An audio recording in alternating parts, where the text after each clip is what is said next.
Hello YouTubers, welcome to the Sega Genicast. My name is Michael and today we will be continuing my Let's Play of Zamarian for the PC. And I want to start off this video by saying to everybody, Merry Christmas. Now if you've been paying attention to my last video, you would have noticed that I said that, that I'm such a sneaky little devil and I've already actually opened up my presents on Black Friday. So I'll tell you guys exactly what I got. I got an Audio-Technica M50X headset, which has been serving pretty nice. And also I'm pretty lucky because not only do I hoard consoles, I hoard in a lot of tablets as well. I have an iPad Air 2, a Samsung Galaxy, I can't remember which model, but it's the latest tablet. And also I got, you want to hear this? I got an RGB SCART cable for my Sega Genesis, along with an RGB SCART to HDMI converter. Now, if you don't know anything about the Sega Genesis, is that, well, it was Sega's console that was known for its 16-bit prowess and blast processing abilities, and it went against the Super Nintendo. Anyways, back to what I was saying about RGB SCART. RGB SCART is basically a very interesting cable format, in that it was the best way to get the best picture quality out of your retro consoles, anything pre-Dreamcast era. And wow, let me tell you about this because I experienced it firsthand, and you guys can get a glimpse of what it kind of looks like on my Twitter page. I've actually I posted a picture of it on my Twitter account. Yes, I do have a Sega Genicast Twitter account. If you haven't followed that already, go follow it. I would really appreciate it. But yeah, I put an image of that on my Twitter account, and if you want to take a look at that picture, I'll put it down in the description section below this video so you guys can check it out. And let me tell you, it doesn't look as sharp.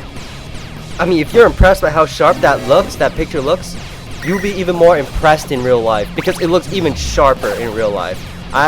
It's amazing how, say, the Sega Genesis came out in 1989, so that's over 27 years ago. It's impressive how good its RGB SCART quality can look. It's amazing.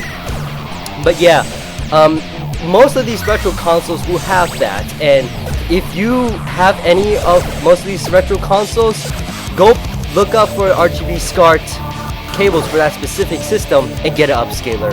You will be amazed. Now, I will tell you one thing about that though. There are 3 of these famous retro consoles that does not support it. You either, well, the only way to get it is through mods, and mods can be very expensive jobs to do.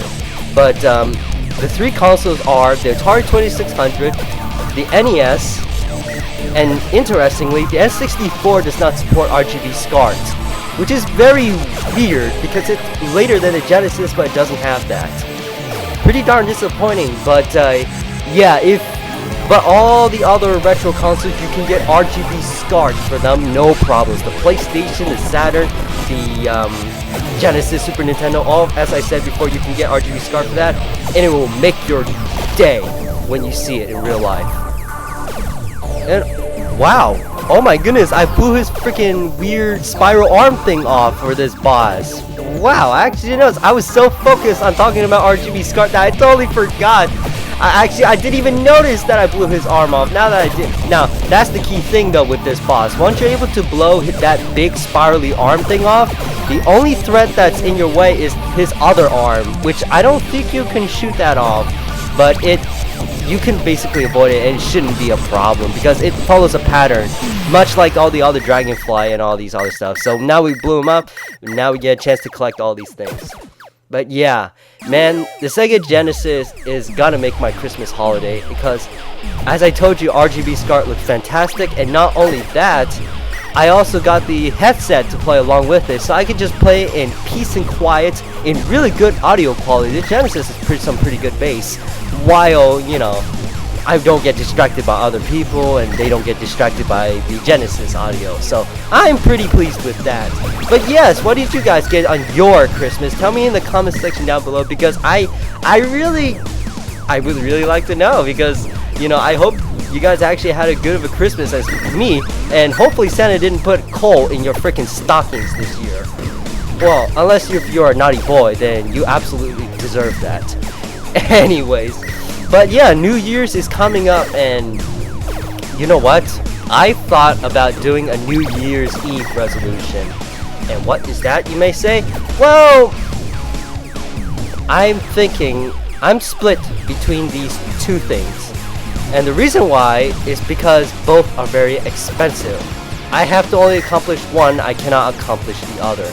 Now, let me tell you guys what I'm talking about. My first wish is, I'm actually a big advocate of model railroads. Yes, I have a model railroad set. And my other one is to complete my Sega Dreamcast collection, which contains like 267 games. And so far I've actually got 20 games for the system. 20 North American games, 21 because I'm very lucky to have this, but I have Shenmue 2 for the Dreamcast, the PAL version. And I got it for $50, which is still mind-blowing. But anyways, yes, I have to decide between those. Now, let me talk to you about my train collection. Basically, it's like a HO scale model train set, and it's actually kind of big. It's like a 9.5 feet by 5 feet train set. And you guys will never believe this, but it's set on a table. But do you know what kind of table it is? It's set on a ping pong table. Yeah, out of all the tables we could find in the house, we found that the ping pong table was the biggest and the easiest to put my train collection on. And originally we were gonna make it like, you know, it's actually kind of easy to lift the train set off the ping pong table and switch and then play ping pong on there. However, over time we just got more lazy with it, and we just let the train set sit on the ping pong table for at least 2 years. I actually started this collection 2 years ago, and it got kind of far. I don't know, not really, because basically the way it's made is it's got the tracks, it's got the cork that serves as the ballast, and it also got the styrofoam that acts as the normal ground surface for the train and all that stuff. We set up the tracks and everything, but we haven't laid down any scenery. And the reason why is because, you know, this is a very expensive hobby, and geez, I would need like not a lot of money in order to complete it, and I don't know if I could, because even though I earn an egg business and it's doing quite well, I don't think it's gonna do quite well enough for me to be able to actually complete the train set. But if I could, I would definitely love to, because I would love to see all the green, the lakes, everything about the train set complete. Alright, this boss here is actually very easy because it's the same strategy as before. He's just throwing a lot more stuff at you, but he's also got these tentacles, so be aware of that. And he also got, you see, like one of them has one of those weird freaking laser arm cannons again. I don't know how to describe it. It looks like a mixture of a there he goes again. It looks like a mixture of a flamethrower and a laser, but I don't know what that is, but it looks pretty dang cool, but it's also very, very damaging, so stay away from it. And also, it's kind of hard to see, but sometimes there would be these enemies that pop on your side, and basically what you do is just whack into them, because they're not really a problem, really. They actually really don't damage you if you have the booster on. So that's my strategy for that boss. So let's collect all these gems. And I think I said this earlier, but my other resolution, but I'm going to say it again, my other resolution is to have a complete Dreamcast collection. And man, the Dreamcast collection, let me tell it this way. The reason why I collect for the Dreamcast is because there's only 267 games. Now, some of you guys may be saying, "Oh, Michael, that's only 267 games." Let's think about it this way, though. Think about the PS2. You know, a much more famous console. Do you know how much games that console has? It has over 10,000 games for it. Which is also why I might not get a complete Genesis collection, because believe it or not, the Genesis actually has that amount of games too. Yeah, so obviously the Dreamcast is more sensible and more within my budget, because honestly I don't live in that big of a house. in order to support 10,000 games. I mean, really? So yeah, so that's why the Dreamcast is more more reasonable for me. And also, the Dreamcast is, if you're interested in purchasing a Dreamcast and completing its collection, the best time would be now. Because I'm starting to notice a trend where like the prices of the games, the rare ones, are starting to increase. Now, yeah, so you definitely want to collect for it, because you don't know one day if one of those games is going to become like another Panzer Dragoon Saga. If you don't know what Panzer Dragoon Saga, look it up on eBay. And it's a really rare game for the Saturn, and I haven't checked eBay for a while, but that game is within the thousands of dollars. Thousands, you heard me right. Because it's such a rare game. I wouldn't be surprised if one of those games in the Dreamcast collection are going to be that expensive in the future. I would not be surprised. So that's why I'm trying to buy it, all the Dreamcast collections, as soon as possible right now. Now, there are a few games right now that are in the hundreds of dollars, but I wouldn't be surprised if they go in the $500 range sometime in the future. So I hope to get my hands on that. And keep in mind, that's just a few. All the other ones are easy pickings for the Dreamcast. They're like usually $20. Only the like stuff like Cannon Spike, Power Stone 2, and all that, yeah, they cost near up to $100, and that's ridiculous. So yes, and yeah, I would love to complete my Dreamcast collection, and that would be fantastic, and I would love it. But for any N64 collectors, or anybody who's interested in the N64, that's also a great system to collect for, because they tend to make the mistake of, you know, making cartridges for the system, so not many developers develop games for it. I think there's even less amount of games for the N64 than the Dreamcast, actually, now that I think about it. So yeah, that's also a fantastic system to collect for as well. And that might also be the collection I try to collect for after my Dreamcast collection. Unfortunately, that conflicts with me with my train set. Oh. Well, anyways, I have to decide. But to be honest though, I think my New Year's resolution, not revolution. We're not talking about the Revolutionary War here. Resolution would to be have a complete Dreamcast collection, and I would really love to have that. Now, holy smokes, this boss right here is a real pain in the butt. I'm sure you remember in my last playthrough of this boss, he was already very tough, because this boss actually has a bit of a strategy or some protection against him. And that protection is, you can see that his weakness right here is the X marks the spot. That's why I call him the X marks the spot boss. Because look at that, there's an X. You know, duh, that's what you're supposed to attack.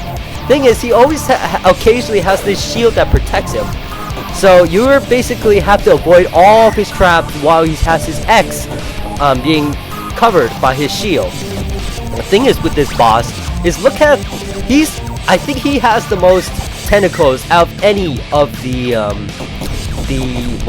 out of all the bosses, and that's pretty annoying, because he keeps sending all these barrages of these freaking missiles and all this stuff at me. This boss is tough and very laborious. And also you can see these annoying spiky enemies. Actually, I played around for a little bit while. The spikes on those weird fighters don't actually hurt you, but what does hurt you is that when they come in contact with you, they shoot at you like crazy, and you definitely want to stay away from them, because that can seriously take a lot of your health shield away. My bad, I keep calling it health. It's shield packs. But other than that, we just annihilated this boss, and I believe that the next boss that's coming up is the last boss of the round.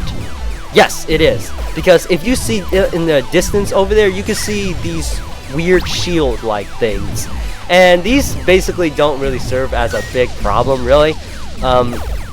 They usually just shoot occasionally. They don't shoot like crazy like the actual bosses. They just, actually, they're very beneficial towards you if you can destroy them, because basically that's also a new update to it. What basically happens with these shields is that they give you a lot of points, a lot of gems if you're able to destroy them. which is a very good thing. However, don't try to use an EMP against these yet, because they do give you a lot of gems, but not enough to cover the cost of your EMP. So don't use the EMP on this shield yet. Try to take it down with your conventional weapons, like your Medusa and your Dragon's Breath and all this kind of stuff and whatnot, really. So, yes. Let's see here. I should probably stick with the... Oh my... Are you kidding me? Did you see that? I bought a Medusa, and then I picked up a full-time Blitz power-up. That's ludicrous. Well, actually, I don't know about that, because it's actually doing pretty well against the shield. Huh. Maybe I'll use this weapon a little bit more. Who knows? So yeah, let's collect more of these. Yeah, you can see it right now. As I'm destroying more of these shields, yes, I'm getting a lot more gems back in. I better save myself before I lose my ship. Yes, that's... If you didn't know, the new update to Zamarian is that when you buy a weapon, your ship disappears for a little while, but that doesn't stop it from exploding. So let's say you're buying a light fighter, right? And it's exploding. If you go and click on the weapons button and your ship disappears, your light ship is still exploding. So you better make a quick purchase while your ship is exploding, otherwise, well, that's the end of your game, obviously. So, yeah, so since this is the last round of the bosses, this is actually where I'm gonna officially... Oh, not yet, because we still have we have to defeat this boss and then I'll end this video. And the reason why I want to say that is because I don't want to pull a shocker on you guys, saying that, oh, sorry guys, I gotta leave, I'll see you next video. I don't want to do that kind of stuff again, because I thought that was really unfair, and I feel really bad for doing that to you guys in my earlier videos.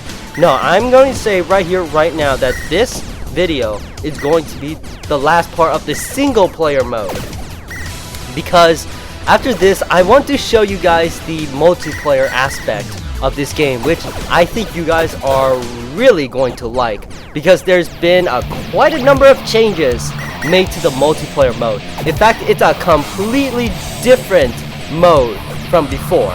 So here's where you want to use your EMP. So boom! Yeah, got that. And you can see all these nice gems. Wow, coming out. Wow, that was me and my tongue twisters. But yes, now this boss, the reason why you want to get rid of that shield is because the shield's basically protecting this boss from getting hit. And as you can see here, this boss is quite hard. He's throwing a lot of these laser beams and all this crazy stuff at you.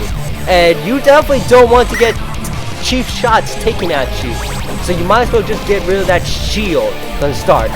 It's definitely worth that EMP, because you don't have to keep... Because if you try to do the alternative way, which is to manually destroy him by conventional means of Dragon's Breath, Medusa, all that stuff, it's gonna take you forever, while this boss is chewing away at your health. So it's definitely imperative that you get the EMP and destroy those shields.